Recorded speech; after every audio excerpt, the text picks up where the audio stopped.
Makeup, get up, dress, how to talk, এবং negative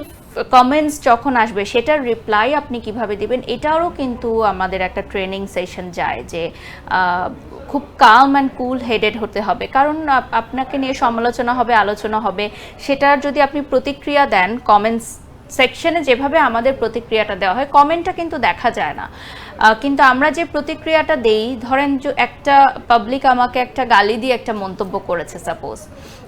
কমেন্টসটা কিন্তু দেখা যাচ্ছে না অন স্ক্রিন, কিন্তু আমি যদি একটা গালি দিয়ে তার প্রতি উত্তর দিই, সেই গালিটা রেকর্ড হয়ে যায়, সেটাই ভাইরাল হয়ে যায়, সেটাই ছড়ায়। তো আমি কি বলছি, যেহেতু 10টা মানুষ আমাকে চিনে, যিনি কমেন্ট করেছেন তাকে চেনে না। এক্সট্রিম মশার কয়েল প্ল্যান্ট ফাইবার দিয়ে তৈরি, তাই সহজে ভাঙে না, সুগন্ধিযুক্ত ও নিরবিচ্ছিন্নভাবে জ্বলে। ডেঙ্গু, চিকুনগুনিয়া বাহি সহ যে কোনো মশার বিরুদ্ধে দেয় এক্সট্রিম সুরক্ষা। সো আমার উত্তরটা কি হবে সেটা কিন্তু ডিপেন্ড করছে অনেকখানি, এবং আমার উত্তরটাই কিন্তু সারা বাংলাদেশে সবাই দেখছে, কমেন্ট যে করছে তাকে চিনছেও না, দেখছেও না। So how to talk, how to behave with brand owners, এটাও কিন্তু জানাটা খুব গুরুত্বপূর্ণ, কারণ ব্যবসায়ী যারা আছেন, আমরা এরকম অনেক ব্যবসায়ীদের সাথে কাজ করি যারা কোটি কোটি টাকার মালিক, তো তাদের সাথে কথা বলার বাচনভঙ্গি কি হবে, তাদের সাথে আমরা কিভাবে কথা বলবো, কিভাবে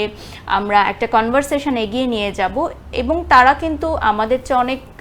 বয়সও সিনিয়র, কারণ যেহেতু তারা একটা ব্যবসায়িক প্রতিষ্ঠান করছে, বা অনেক ক্ষেত্রে দেখা যায় যে বাবার প্রতিষ্ঠান ছেলে চালাচ্ছে,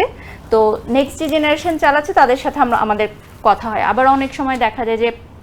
থার্ড পার্টির মাধ্যমে আমরা কাজ করি,